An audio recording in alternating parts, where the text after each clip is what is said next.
Sejam muito bem-vindos ao Doxa e Episteme. Hoje temos mais um episódio do bloco Mundo das Ideias, com o tema Ensinar a Pensar.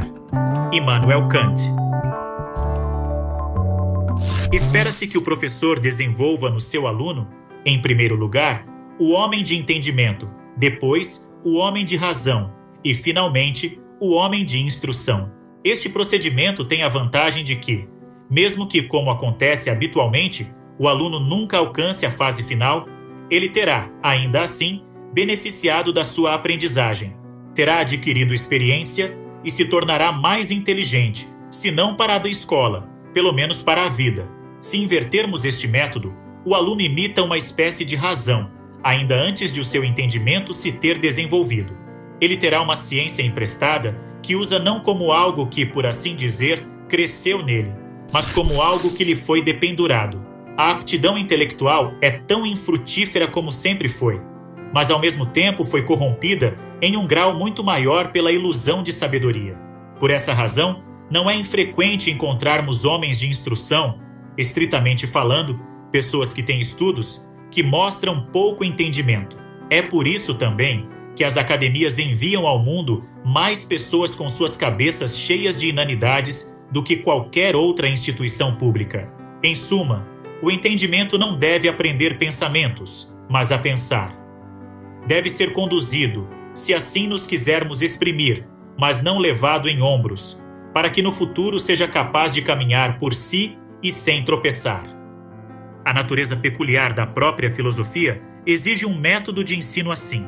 Mas visto que a filosofia é, estritamente falando, uma ocupação apenas para aqueles que já atingiram a maturidade, não é de espantar que se levantem dificuldades ao tentar adaptá-la às capacidades menos exercitadas dos jovens. O jovem que completou a sua instrução escolar habituou-se a aprender. Agora pensa que vai aprender filosofia, mas isso é impossível, pois agora deve aprender a filosofar. Para que pudesse aprender filosofia, teria de começar por já haver uma filosofia. Seria necessário apresentar um livro e dizer: veja-se, aqui há sabedoria, aqui há conhecimento em que podemos confiar. Se aprenderem a entendê-lo e a compreendê-lo, se fizerem dele as suas fundações e se construírem com base nele daqui para a frente, serão filósofos. Até me mostrarem tal livro de filosofia, um livro a que eu possa apelar, permito-me fazer o seguinte comentário: estaríamos a trair a confiança que o público nos dispensa se, em vez de alargar a capacidade de entendimento dos jovens entregues ao nosso cuidado, e em vez de os educar de modo a que no futuro consigam adquirir uma perspectiva própria mais amadurecida, os enganássemos com uma filosofia alegadamente já acabada e cogitada por outras pessoas em seu benefício. Tal pretensão criaria a ilusão de ciência.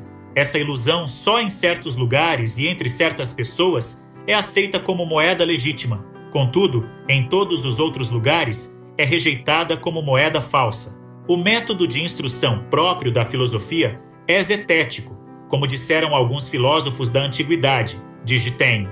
Por outras palavras, o método da filosofia é o método da investigação. Só quando a razão já adquiriu mais prática, e apenas em algumas áreas, é que este método se torna dogmático, isto é, decisivo. Por exemplo, o autor sobre o qual baseamos a nossa instrução não deve ser considerado o paradigma do juízo.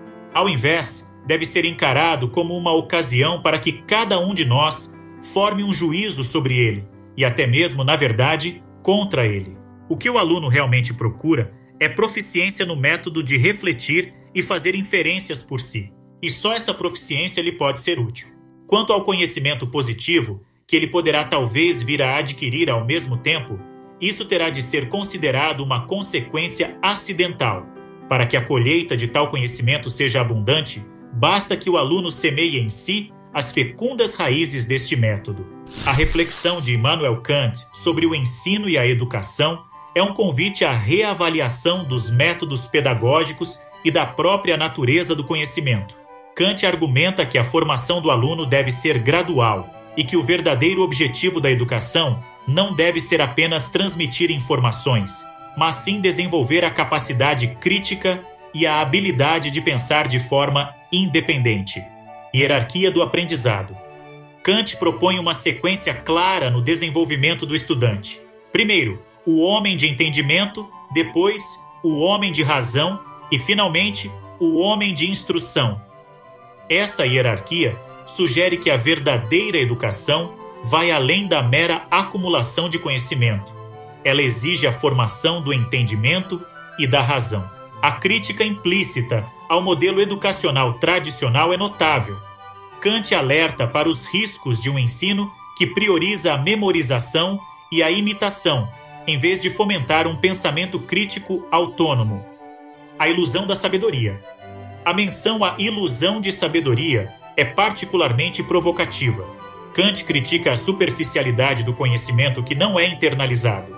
Ele argumenta que muitos indivíduos que possuem uma educação formal carecem de um entendimento verdadeiro e profundo. Essa crítica ressoa com preocupações contemporâneas sobre a educação e a formação acadêmica, onde a superficialidade, muitas vezes, é confundida com erudição. A ênfase de Kant na profundidade do entendimento sugere que a educação deve preparar os indivíduos não apenas para serem homens de instrução, mas também para serem pensadores críticos que possam questionar e formar juízos próprios. A natureza da filosofia. Kant destaca que a filosofia deve ser ensinada de maneira diferente do que outros conteúdos. A filosofia, em sua essência, é uma prática de questionamento e reflexão, e não apenas um corpo de conhecimento a ser memorizado. Essa abordagem zetética, de busca e investigação, é fundamental para formar pensadores críticos que não aceitem dogmas, mas que busquem a verdade por meio da razão.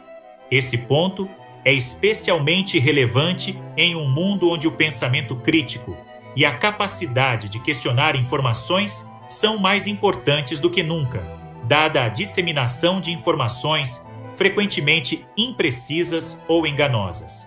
Crítica ao método dogmático. Kant critica a adoção de métodos dogmáticos na educação, onde a instrução se baseia na aceitação cega de autoridades. Ele propõe que o estudante deve formar seus próprios juízos e não simplesmente aceitar os de outros. Isso se alinha com sua filosofia mais ampla sobre a autonomia da razão, onde cada indivíduo é capaz de pensar por si mesmo. A defesa de Kant pela formação de juízos próprios é um princípio fundamental para uma sociedade democrática e livre, onde o questionamento e a crítica são essenciais para a evolução do conhecimento e da moralidade. Implicações éticas e sociais. A visão de Kant sobre a educação tem implicações éticas e sociais profundas. Se a educação for vista como um meio de libertar o pensamento e fomentar a autonomia, então os educadores têm uma responsabilidade social de formar cidadãos críticos e engajados. Essa perspectiva pode ser uma crítica ao ensino que visa meramente preparar os alunos para o mercado de trabalho, sem considerar o desenvolvimento integral do indivíduo. A educação, segundo Kant, deve capacitar os alunos a questionar normas sociais, avaliar criticamente sistemas de crenças e contribuir para uma sociedade mais justa e racional. Conclusão. A obra de Kant, ao enfatizar a importância de ensinar a pensar, é um manifesto pela educação crítica e reflexiva. Sua crítica aos métodos tradicionais de ensino e à superficialidade do conhecimento ressoa em nossa contemporaneidade, onde a capacidade de questionar, refletir e pensar de forma autônoma é mais importante do que nunca. Ao promover a busca pelo entendimento verdadeiro, Kant nos convida a repensar o papel da educação não apenas como um meio de adquirir conhecimento, mas como um caminho para a liberdade intelectual e moral. Pois bem, por hoje é só. Caso tenha gostado, dê aquele like maroto, assine o canal e compartilhe com os amigos. Um forte abraço e vitória sempre!